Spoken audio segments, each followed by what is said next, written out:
East Coast Horror Group.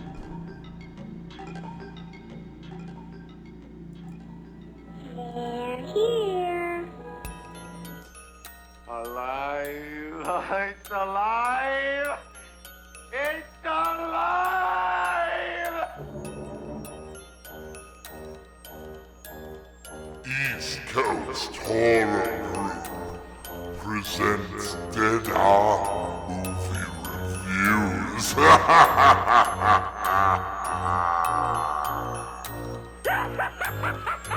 Salutations and mutilations, everyone! You're listening to the East Coast Horror Group presents Dead On Movie Reviews. Tonight, we present horror movie reviews and lively debate here on EastCoastHorrorGroup.com and on future select Tuesdays at 9 p.m. Eastern Standard Time. You can join our live chat at that time by clicking on the live shows link on the EastCoastHorrorGroup.com website. I'm your host, Tim Kretschmann, coming to you from the east coast of Lake Michigan. It's my honor to introduce the Faculty of Fear panel presenting tonight's lectures. That's tonight. Why, there it goes. And we're going to start with Adam Holtzapfel. He is our hardcore East Coast Horror Group columnist. His text articles and other content is a newly formed backbone to our website. He's here for his first appearance on Dead On Movie Reviews. Let's all welcome Adam Holtzapfel. How are you doing, Adam? Good. Thanks for having me on. Well, thanks for coming on, and I know we're going to have a lot of fun here tonight. Next, we're going to introduce our gingerific co-host that prefers to go by the name Little Baby Drew Face Poos Seidler. It's Drew! Those are all false statements. False news. Because Fake I news. said you're gingerific? Okay. Then Hashtag fake news. I don't like to be called that, and I'm not a ginger. Yeah, it's kind of true. The man they call the not at all. The man they call the face of Jace, and a sincere zombie apologist. It's the man of two voices. It's Coach Michael Exler, the Dean of Students. How you doing, Mike? I'm good, Tim. I'm glad I'm not a ginger. Fuck so you, and that's fuck good. your whole family. Wow. Oh, wow. Damn. Fuck your whole ancestor. Wow. Just Damn. in rare form tonight. Adam, I would like to apologize to you that you have to deal with this gentleman tonight. This was certainly not our intention. We usually have good people on the show, except for Drew. Well, I guess, yeah, this is just about normal. So, I'm good as long as he doesn't tell me he wants to fuck my feet. I think I'll be okay as long as that one's not crossed. I don't think I've ever seen your feet, Adam, so I'll hold my reservations until then. See, this isn't dead on. I don't have it right here on a button. Damn it! Damn it! Oh, Need to well. fuck your feet. Oh, well. I hate it more than anything. Anyway, we are going to get things started, ladies and gentlemen, and we're going to be starting tonight with Drew, just to get this out of the way. What a dick. Damn. Well, I know what movie you picked, and I just want to get this over with. So we're going to go over to Drew. Drew, oh wait, I should play the music. Here we go. There we go. Drew, what did you see for tonight's show? I watched the 2009 movie Rampage. And this is not to be directed by... Directed by the one and only Academy Award-winning director and visionary artist Hugh Boll. That you would know from such wonderful films as Alone in the Dark, and Blood Rain, and The House of the Dead. All wonderful films. He is also the director. Now, Drew, I do need to tell you this at the beginning. This is the director that has openly challenged critics of his to go into the squared circle and box with him. And he's apparently not a bad boxer. So just letting you know that before we get too deep. So deep we put that ass to sleep. But This is starring a man named Brendan Fletcher, who is basically known for just being in all of U-Bowl's films. Other than that, he was Kyle on the series Bates Motel. For those of you who forget Kyle is, as I did, he is the man who was charged with the killing of Blair Watson. Also, he was in Freddy vs. Jason. He was the kid in the mental hospital who saw his brother slit his wrists because Freddy made him slit his wrists and all that stuff. So, oh, yeah, that guy. Tim, one thing about this that you'll love, a runtime, 85 minutes. That is merciful, I'm sure. It had a theatrical release in Germany only, otherwise distributed direct-to-video here in the States and across Europe. So, to break this down, I guess I would say, if you guys have all seen the movie Falling Down with Michael Douglas. Yeah. Yeah. Yep. So imagine if they didn't have to make an R rating for that film. Just let him do whatever they wanted to do. That's what this film is. And I also see a little bit of, we need to talk about Kevin in it, just because aside from what this movie actually is, and it doesn't do any, it doesn't lie about what it is. It's just a movie about mass murder. It's just following a mass murder around. But yeah, the subplot where I need to talk about Kevin is that his parents are clueless. They think they have him dead to rights. They think he's a loser. They think they know what kind of person he is. And throughout the film, it's funny to watch him outsmart his parents while they sit around kind of smug. It's like I said, it's just a thrill ride of mass murder. There's some loose tie-ins with politics and social media, but at its core, it's just a well-shot mass murder. I think it's a hot button politically that most people wouldn't touch. So I congratulate Mr. Bowl on that. I haven't seen anything like it before, and it definitely is relevant in today's climate. I guess how some could see it as glorifying the act. There was no school shooting in this, which I would think would be a little bit more of a hot topic. This was just regular innocent civilians rather than children. Like Lars Van Trier's latest movie? I've heard of it. I've heard that people are walking out because there are a lot of kids getting shot and stuff like that by Matt Damon. So. Matt Damon. Matt Damon. It's not a whole lot of big plot holes. There isn't a whole place to have any plot holes, to be honest with you.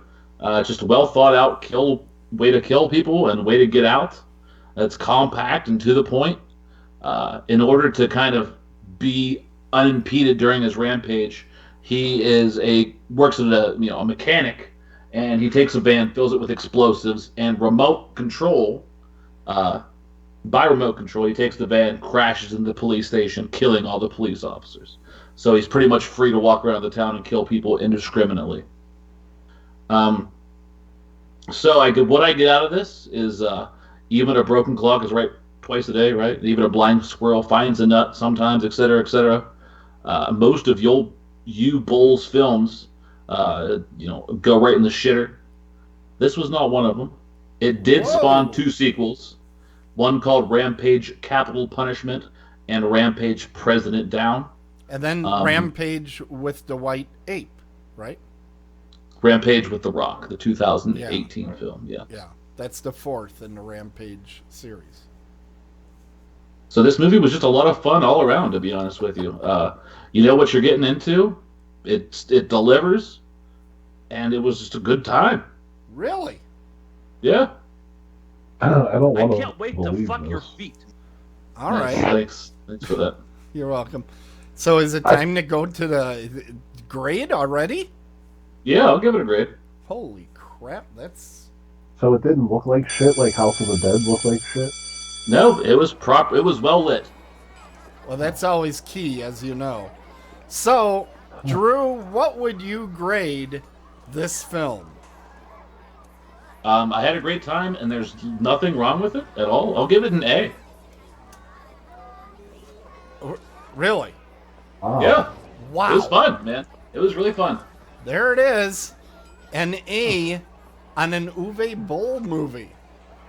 Holy cow. I don't know if it's still on Netflix, but I used to pass that movie over a billion times because I was like, it looks cool, but then that dude did it, so I'm not watching it. So, yeah, I mean, the way he pins it on, tries to get away with it basically, super cool and smart. Like I said, the way that he gets to kind of just run around town indiscriminately shooting at people is cool and smart and believable.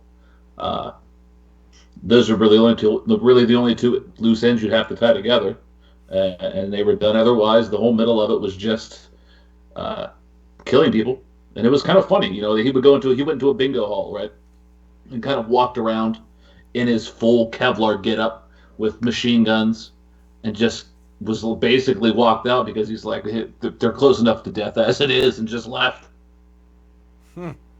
Wow. Hey, So yeah, there's even some fun, dark humor in it too. Right. Wow. And it's only 85 minutes, so you never get bored. That's important. That's important. I'm shocked. I'm still shocked. I don't know. Yeah. Highly recommended. All right. Well, Adam, it looks like you're going to be next here. Faster than I thought. So that's what she said. Oh. I can't wait to fuck your feet. So, Adam, what have you watched for tonight's show? I watched the 1991 cult classic Popcorn. This was a good slasher film. It centers around Maggie, played by Jill Sholin, and her mom, Suzanne, played by Dee Wallace. Okay. Maggie's a film student. The class decides to have a horror-rama marathon to kind of make a mark with their department. There's this cheesy montage of them fixing up an old theater, and Ray Walston kind of does a cameo as a memorabilia dealer, like, oh, I have this old mosquito that zips down the line during the film, and kind of William Castle type stuff. Okay. And Mark Harrier directed it. He's better known as playing Billy in the Porky's films.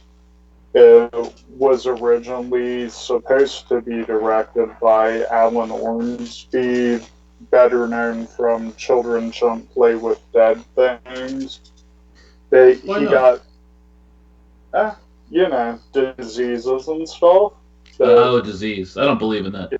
Yeah, he kind of got canned because he is taking too long filming the films inside the film, and studios didn't like that, went way over budget.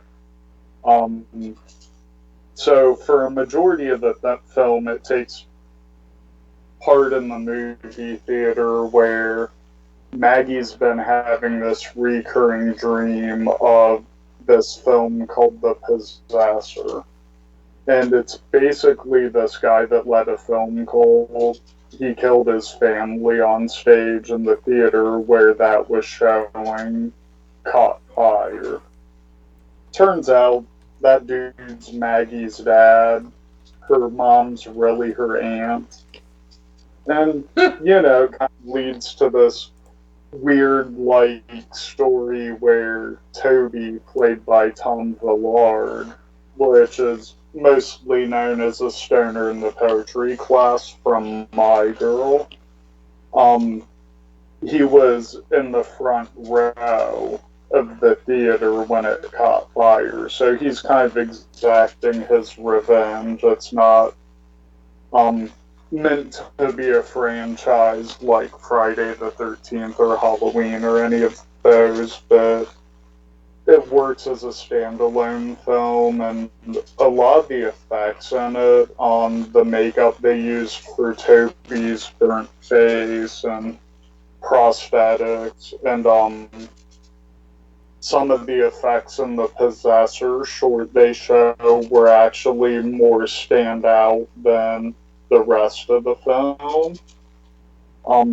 Overall, I'd say it's held up pretty good over the years, with the Synapse release that came out in October, I believe.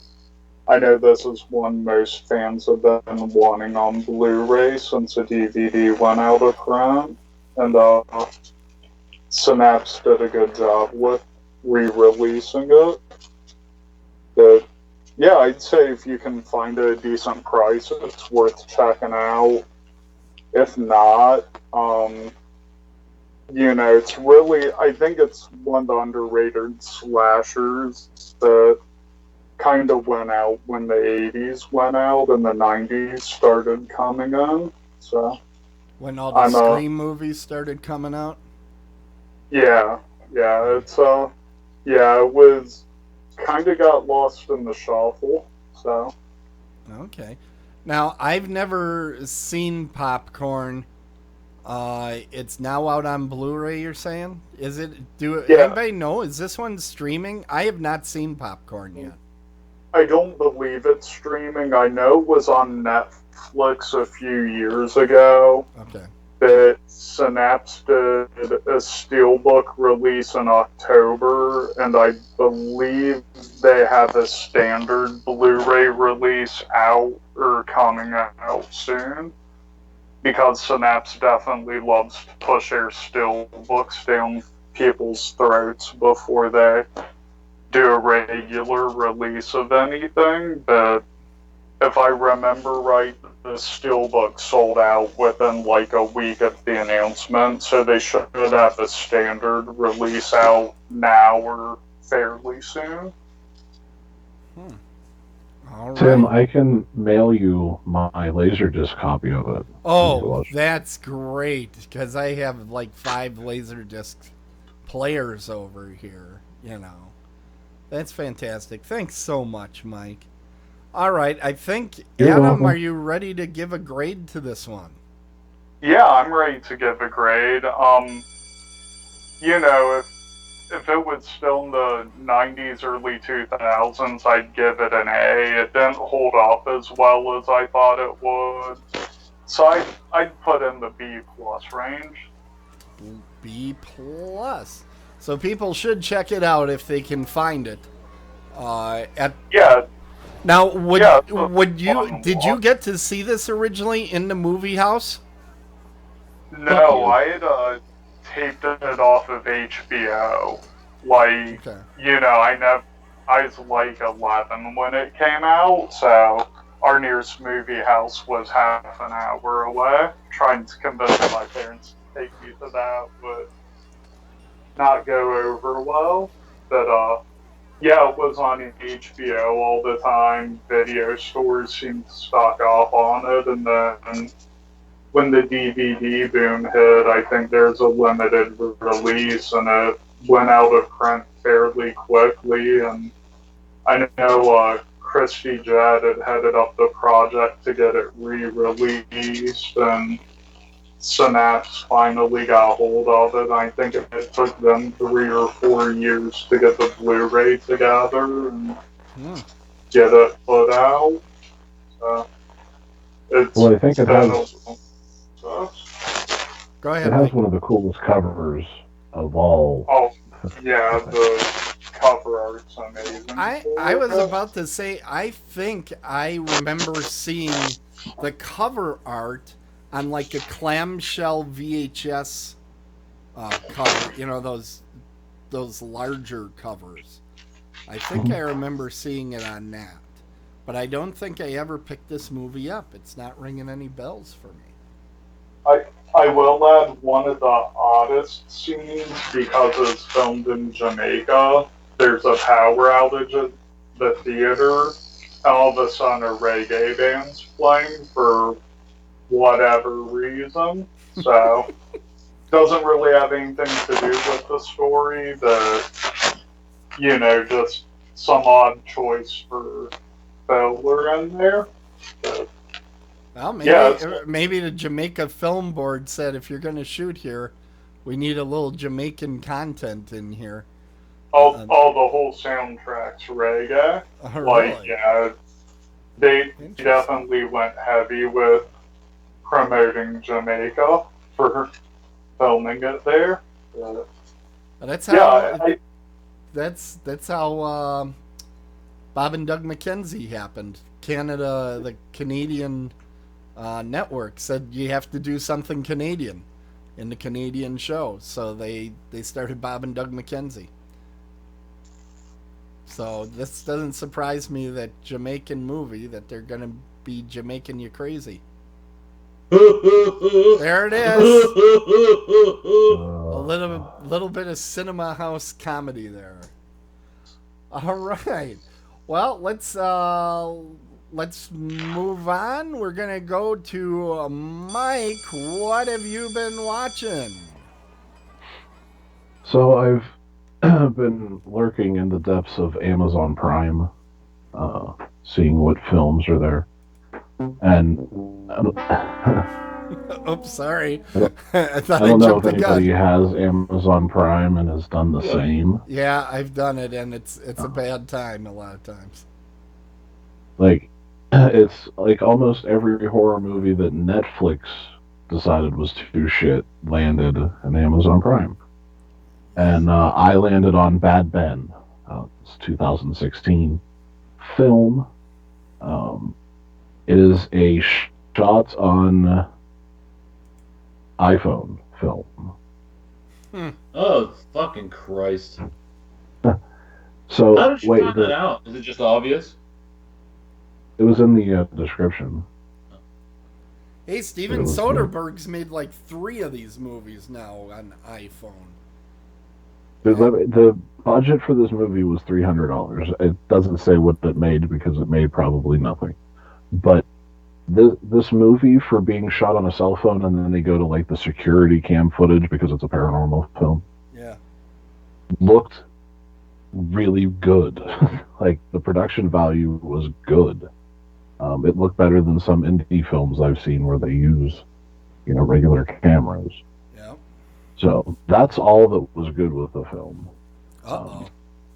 Basically, it's a one-man show. It follows. Well, it's Ben. cheaper that way. It's cheaper. You don't have to hire actors.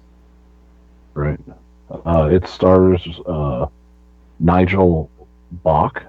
Mr. Bum? Yes. That's his cousin. Nigel Oh, wow. Bachenbaum. God.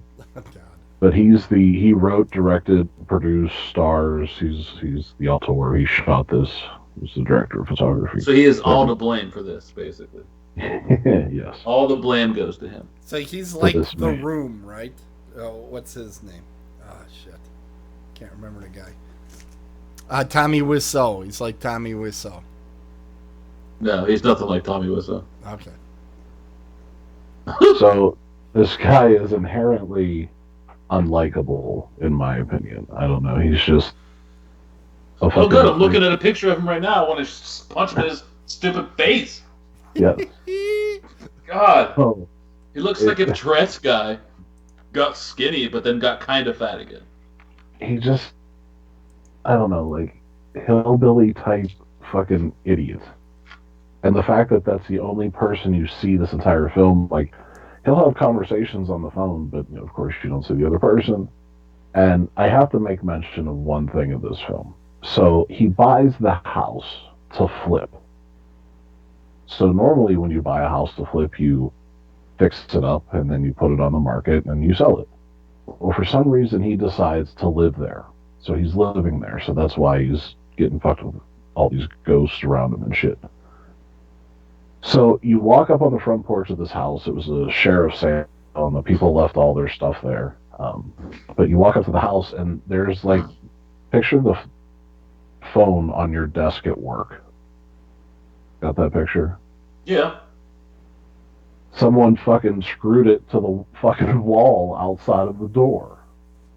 So there's a fucking phone screwed to the side of the fucking With house. like 32 lines on Yeah. it?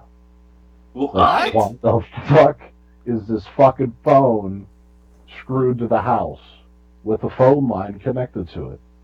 No, Who even has a doesn't fucking use it. phone or like a landline anymore?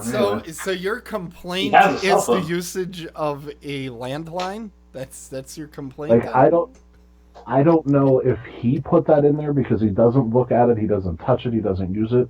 If that's like he put that in there and it's a failed plot device of some sort, whatever. But what's scarier is who would do that in real life. Like, was that just there in the house that he was using? Like, did Maybe the someone ghost did it, dude. put a phone on a house, dude? Why would you do Maybe it? the ghost did it. Stupid. So dumb. But back to the film. I was about to say this is not. This can't be the worst part of it because it's got to be worse than this. It's every trope Stupid phones. of. Well, I watched the preview film. for this thing, and seeing him kind of getting pulled by his legs back into a door, I was like, well, that's Paranormal Activity. I mean, that was the climax of that movie. I was thinking, Yeah. oh, God. Can't you think It of was something just- else? There was nothing fresh about it. There was nothing good. It was the same old thing you've seen. Like, the furniture moves. And he's like, oh, someone broke in and moved all my furniture in the 2 seconds I was in the other room. So that happened like 4 times. And then he's like, oh shit, something else is going on. And realize you're watching this person that's not really, you know, you don't want to watch him. This is someone that you would just rather go away. You're cheering for the ghost to kill him the whole time? Basically, like, please, just let it fucking happen, right? Well, I'm looking So- at the house, too, in the preview, and it says the house he planned to flip to get rich, and I'm like, that's the house? Yeah. It's an Yeah, he okay probably is. house, but I don't know if I'm getting rich on that house. Right. Yeah, this That's is- like maybe a third of what you would make in a year, hopefully. He had to say at least 1,000 times during the film that he sunk every penny into this. So Oh, It's so got- Well, that was your he, first fucking mistake right there, you idiot. he made a point, huh? Yeah. You have to make the point. So it's a lot of him talking on the phone and all this and that. You never really know who he's talking to. And then it gets more involved with the ghosts as they get more physical with him. And again, that agitates him more. And he goes out back and he starts to unravel the story of what's going on here. And the story, I guess, is there was a family there and there was a child named Ben. And for some reason, there was a gravestone out back with Ben on it. Oh, boy. That has to be. The zoning code is not okay with that, I bet. No, not good at all. Oh, all And they then- do is they say, well, that was our pet. And then they can get away with it. And yes, don't worry about the spoiler alert because no one should ever watch this movie ever. I'm going to do it anyway because it's funny. So he finds that and he's like, shit, I can't have this. I'll never flip the house if there's a grave in the back. So he just like wipes it all away and throws the headstone. And it's done, ipso facto, done away with that. So I guess that pisses whatever this thing is off. So he starts going through the belongings of the people that just up and left this place. And he finds this drawing that said, Mom, Dad, Ben, and then Evil Ben. And there was a drawing of like this little toad-looking thing. Okay. Ribbit! Yeah, so Evil Ben was this toad demon thing. And so I guess that What was... about, wouldn't it be Bad Ben, not Evil Ben? Yeah, Bad Ben. Evil Ben would have sounded better. But yeah, Bad Ben, I'm sorry. Thank Well, you. Bad Ben has alliteration in it. That's probably why, right? Bad man. But, well, Bruce Bad man. Banner. yes, Bad man. you're correct. Well, So- I think, didn't I, when I was looking for pictures for the video show and everything, I thought I saw that this thing even had sequels. It does. This spawned a sequel called Batter Ben. Oh, God. So God you damn have it. that going for you. And Batter Ben was done, Batter Ben the final chapter. I'm Stop sorry. saying it. So there was Bad Ben and Batter Batter Ben? Ben in Wait, was it? 2017. What about, was So- there Baddest Ben? The worst ever No. Ben? No. There This Ben is really, really not good? Is So there Batter Ben the final chapter. is there like a mediocre Ben? Is that a No. choice? Right. What about just a normal run-of-the-mill guy named Ben? Let's just film him. Yeah, sometimes Ben's go out and dress up like clowns and things like that. But you're asking yourself, like, is there a third one? Is there a trilogy? Oh, God. Is there, please? Well, wait, you told me that the second movie was called Batter Ben, the final chapter, so I'm going to say It no. was. So Batter Ben, you would think it was done, but no, man, there's a prequel called Steelmanville Road. What? So the words Bad Ben are nowhere in it.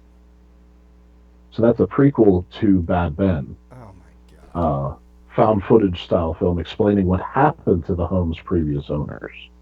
So that I guess you see what happens before he, jerk-face stupid, buys the house. And craziness ensues. So going towards the end of the film, and we'll have this all in the show notes in case you want to binge from the prequel to Batter Ben. No, I don't. No, he will not. Only Bad Ben. Only the one you protected. That's all we're linking to.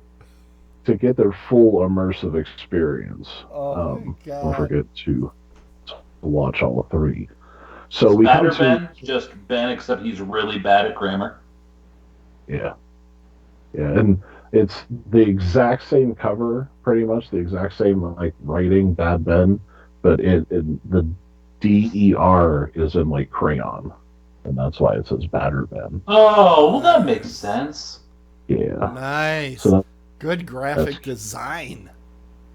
It's on point. So towards the end of the film, you have him taking a stand against this whatever is in the house. Child.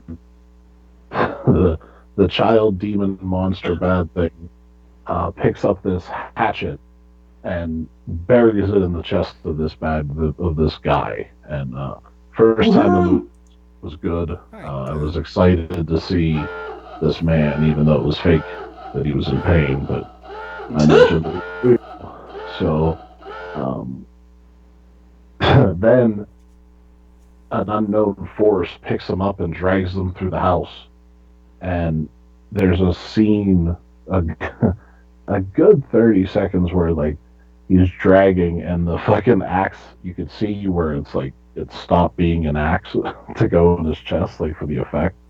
It's just like laying to the side, so it just looks like fucking utter awfulness. They didn't care about that. They like just put this movie out. Doesn't even matter. So well, he'd have to get up from playing dead and go and look at the back of his iPhone to see what it looked like. Right. Yeah. Exactly. A lot of get up and move around. A lot of trouble, but again, this is 86 minutes, so I mean, I'm thinking Rampage might be the way to go, or Popcorn. I was a big fan of Popcorn, so I haven't watched it in a while, so it might suck now, because Adam said it didn't stand up. So, but Bad Ben, don't watch it at all. Well, it sounds like it's time to get its grade. So, let's see. What are you going to grade Bad Ben? 2. I'm just going to say it's an F. I just don't watch it. Stay far, far away. F. Now, how can you say that without having seen any of the sequels to really see how it falls into the entire trilogy? Oh, I'm going to watch the other two. No. No, you're not. Oh, you're yeah. just going to look and see if they have a pool cleaning sequence. That's all I'm you're gonna watch. interested. I have to, man. I started down the rabbit hole. I have to finish the ride. You will get none of my sympathies, sir, if you continue to watch it. No sympathy. See what Ben's up to, man. Old Benny. The toad demon. But frogs can be badass. I saw a frog eat a bird once. All right. That's some secret code. I don't know what's going. Somebody's trying to break in by Drew, I think. Well, now my dog's being an idiot. Okay. Love dogs. All right. Well, I guess it's time for me at this point. And the movie I saw was Bad Samaritan. Bad Samaritan. And I've never heard of it. Should I have? this is really the thing with this movie. It is amazing to me how nobody knows this movie is currently playing in the movie house everywhere. It's still all over the place. And for some reason, nobody knew this movie was coming. And nobody knows that it's out there. And here's the thing. It isn't like there's no names at all involved in the movie. It stars David Tennant. Now, not a lot of people know David Tennant if they're not fans of Doctor Who, but he was in Doctor Who for, 2-3 seasons, something like that. It is directed by Dean Devlin. Now, Dean Devlin is the guy with Emmerich that made a lot of the movies like Independence Day, 2012, all those disaster... Whoa! All those disaster movies that happened in the last decade and a half. Okay, Bad Samaritan's not made by nobodies. This was a movie that had some backing. It was well financed, but it just when they released it, they were like, "Let's make sure nobody knows about this." Okay. It also stars Robert Sheehan. Robert Sheehan has been in a lot of things, but nothing like you could say you remember him from. But he's been in a lot of stuff that throughout the movie you're like, I know this guy. He's an Irish guy, okay? This whole movie, it's strange in this respect. It appears to be set in America. In fact, I'm pretty sure it's America. But like a lot of the characters are Irish. And David Tennant is a Brit or an Irishman that is playing like an American. So it's kind of a weird setup. But here's the basic story. And I'm going to get as far as I can without doing any spoilers. Because this movie is still out at the movie house or the cinema house, whichever you like to call them. And I want people to go out and see it. When I first saw it, I thought it was a little derivative, and as I keep thinking about it, this might really be a good thriller for folks to see. So what's the story about? The main character is this Irish guy. He's an artist. Okay, so what does that mean? It means he's poor. He has no money. And to make money, he's a valet at a fancy Italian restaurant. At the restaurant, yeah, his partner in this valet business and what they'll do is get into the car, they pop on the GPS, click home, and if it's close enough to the restaurant, they take off, they go to the person's house, break in, and steal something that nobody will notice is stolen. Okay? Then they come back, and nobody's the wiser that they grabbed anything. Okay. So, a pretty good hustle, right? So they're taking down some people and stuff is going on. Then David Tennant comes up, who is a complete douchebag. Complete. He's an asshole to him. He comes in a very fancy car. I think it's like an Alfa Romeo. It's just he's a douche. He comes off full on douche. So they're like, oh, it's on. We gotta knock this guy over, right? So they take off. He gets to his house and above all scores, he finds in his mail is the credit card for a American Express Black card. And it has not yet been activated. And his friend says, hey, while you're still at the house, call from the house and activate it. We can do like $15,000 a day on one of those cards. So he activates it. And you're kind of thinking, dude, you got to get back home. But he decides, I'm going to keep looking through the house. and he sees a room with a serious lock on it. So he's like, there's got to be something back there. He undoes the lock, and he gets to the guy's computer. And he's in the process of stealing all the passwords off the computer. And he looks over, and there's a checkbook. Okay, he's got a checkbook there. And the guy on his partner says, dude, what you got to do is take a photograph of the check so you can get the routing number. Okay? And I'm sitting there throughout this sequence going, okay, make sure you never leave your checkbook out. Make sure, all these things you should never do. So the guy holds up the checkbook, and he's going to take a picture, right? It's a completely dark room. He takes the picture, and when the flash goes off, he sees that there is a woman locked up, chained up in the corner of the room.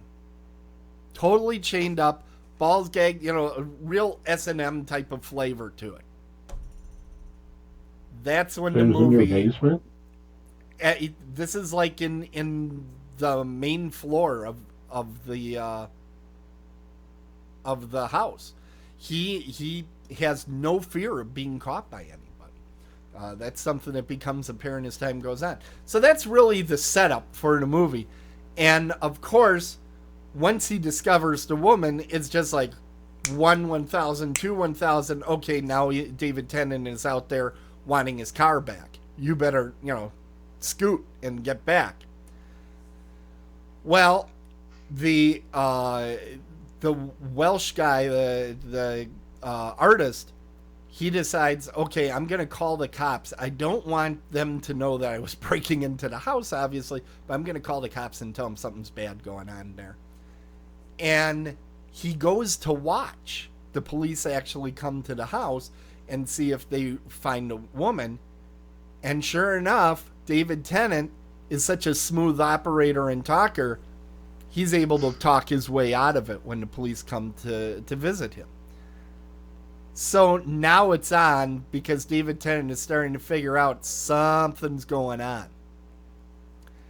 So the whole movie is David Tennant messing with this artist guy. And David Tennant does a great job playing this absolute jerk that has no likable traits whatsoever, but can be extremely charming to people that don't know anything about him. He has extremely good technological skills. I mean, he should be running IT for some major corporation. Just very, very good at this stuff. And here's the thing. A lot of this stuff, it sounds familiar. Like the woman is chained up in a room. How many movies have we seen that kind of torture porn type of thing? He moves her out to a cabin in the woods. To me, it was playing out a lot like a Criminal Minds episode or something like that. And a lot of the screwing around with the artist's life, it reminded me of Pacific Heights with Michael Keaton. Have you guys seen that movie? Yeah. Never. Oh, it's worth seeing. It's really good. I think it's one of my favorite Michael Keaton movies. But you're watching this and you're kind of like, well, each of these pieces I've seen other places, and that's why originally I wasn't really digging this movie. But and I've said this before, a lot of times I make my little reviews for Facebook or whatever, I do it right as I'm leaving the theater. And I gave this a kind of a meh type of grade. But I have thought about this frickin' movie more in the past 2 weeks than a lot of movies, and I'm including the Avengers movie. I've been thinking about this movie. It just has one of those stories that kind of hangs with you. And there wasn't anything where you go, oh my God, this was perfect, or what a great plot twist, or nothing. There's nothing where you just go, wow, this was over the top. But it was solid. It was just solid from beginning to end. It was a good time with bad people. And that's what I like with horror. Now, as far as calling it horror, I would say it tends toward the thriller range, more like Pacific Heights, more where, yeah, the guy's deranged, but he isn't just littering the world with bodies all over the place. It's more like a terror film. Yeah, right. God, That is really the difference there. So, it's I would say this is a good movie that if you're trying to get people into more horror films and that sort of thing, and they like the show Criminal Minds, I would definitely grab this movie and say, here, watch this. And it's like a step into more hardcore horror and more straight horror type of things. Because I say it feels like a Criminal Minds episode, but really there's not a lot of that police procedural stuff that Criminal Minds does. It's more just what is this guy doing? He is seriously deranged type of things. And David Tennant puts in, I think, a really good he does a really good job at portraying a guy that has no morals. Just none. He doesn't care. He has no compunction to doing what he's doing. In fact, he thinks he's doing the right thing. No scruples. Yeah. It's a good movie, and it's another one that's only about 90 minutes long or so. I think had this movie tried to stretch to 2 hours, it would have been over. I would have hated it. With the length that it came in at, it was just the right length, and you're like, that was a good little movie. And there is, in the movie, and I always love this in a horror movie, that is played very, very straight. There is one line in the movie that is just a laugh out loud, and you realize the line itself isn't all that funny, but because all these terrible things are happening on screen, the way the actress says the line, you just can't help yourself. You're like, it's one of those kind of dark laughs that show up in a movie like this. So I would recommend this film quite a bit.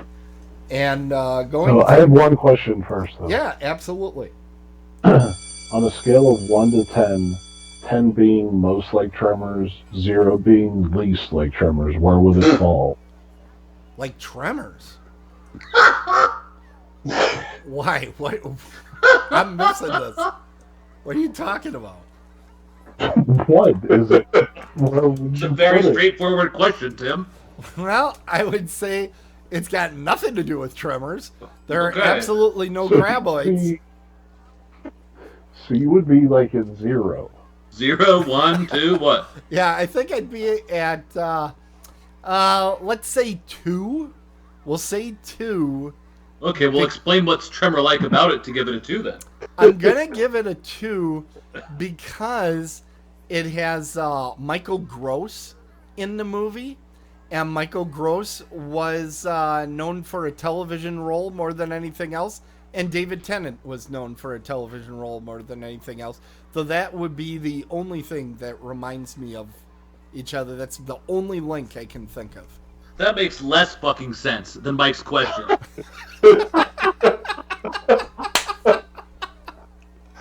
All right, let me grade this thing. I'm going to grade it a B+. It's certainly not the best flick of the year.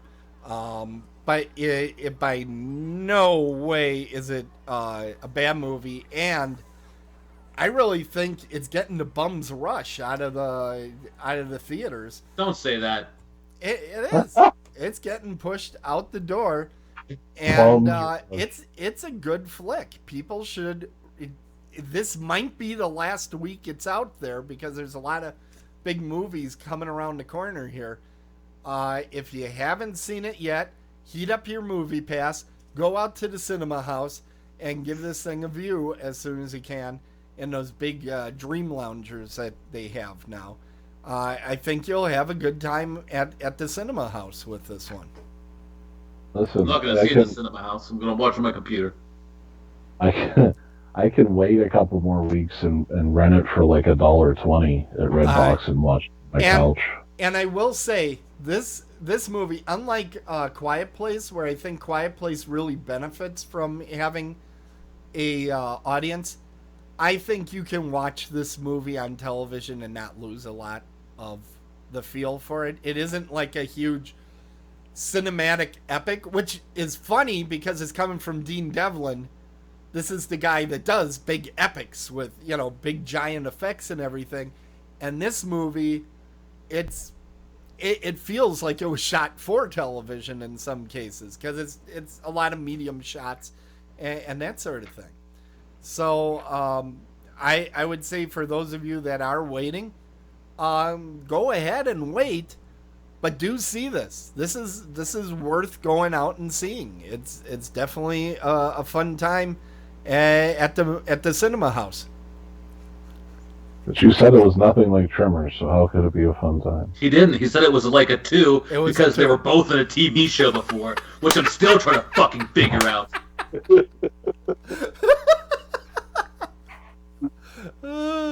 If it pissed you off, it was worth doing. Yes. Hey, everybody, if you're interested in contacting us, remember you can reach out to us at our email at eastcoasthg@gmail.com.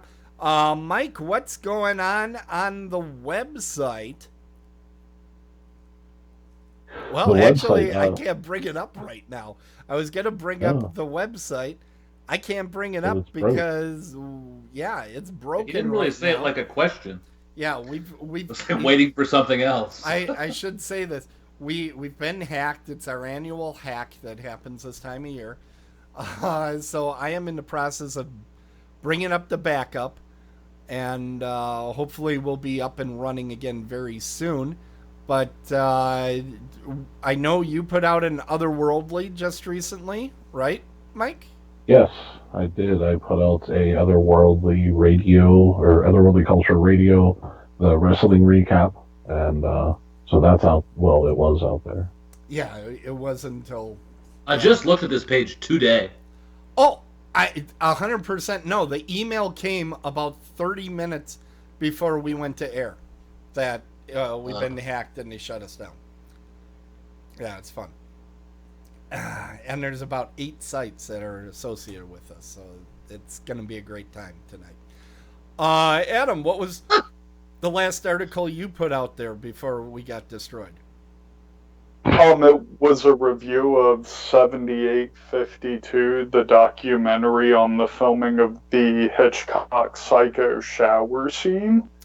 Really? And, yeah, it's out on Hulu right now. Great documentary. Just on one scene? Yeah, he filmed it completely separate from Psycho. It was like its own thing. Wow. Interesting. Yeah. I didn't and know I'll have a review up for Baddest Ben, the fourth movie in the Bad Bin. Oh man. You should film it. Dude. I think it was actually called More Baddest Ben. More Badderer Ben. I think it was called Ben 2, the remake of the Willard sequel. Oh Christ. Oh, okay. And Drew, the next From Dusk Till Con Radio is not this Thursday, but the following Thursday, correct? It's true. Yes, that is true. Very true. Indeed. That's fantastic. We're all looking forward to that program as well. We are just about out of time. Mike, is there anything that I missed? Anything I missed for tonight's show? No, not at all. You did an excellent job, sir. I was fishing for compliments. If you wanted to get an East Coast Horror Group t-shirt. There you go. Where do we go? GoFastCustomShirts.com. Lemonparty.org. Oh. That's right. You can get your t-shirts. Some people get about 12 of them. It's pretty awesome. All right. Well, thanks everybody for tuning in tonight. Of course, for those of you that listen to us later on iTunes, Thank you. If you do hear this on iTunes, it means that our website is back up and running normally. So hopefully that is where you hear us. Until next time, guys, I haven't come up with a new ending for this because we didn't like the first one. So, cheers! No, Drew always says coming in your mouth or something. Yeah, he does, and I don't like that. I never have once said that. All right. So on behalf of Adam, Mike, myself, and of course, little baby Drew face Poos Poos Seidler, that's it until next time. Hope you join us for the next Dead On Movie Reviews on a select Tuesday. Can you get me a jersey with that name on it? And then I will submit to that being my name forever. Could happen. East Coast Horror Group. It could happen. In fact, it might already be in the works. I think we should sell that on the site. I think a lot of people would get that.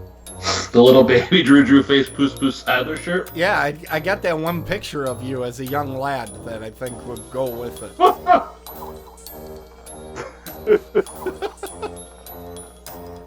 Wearing that little cowboy hat. It was before you went full ginger. It's not even a cowboy hat, it's like my mom's sun hat or something. It's like just drag. Way to butch it up there, Drew. Yeah. Sweet. That hip action, man. Shut the fuck up, dude. It was like 5. It's fucking gross. I can't wait to fuck your feet. Ah. Or here's a little damn tiny baby threw down a tiny well song. Good night, everybody.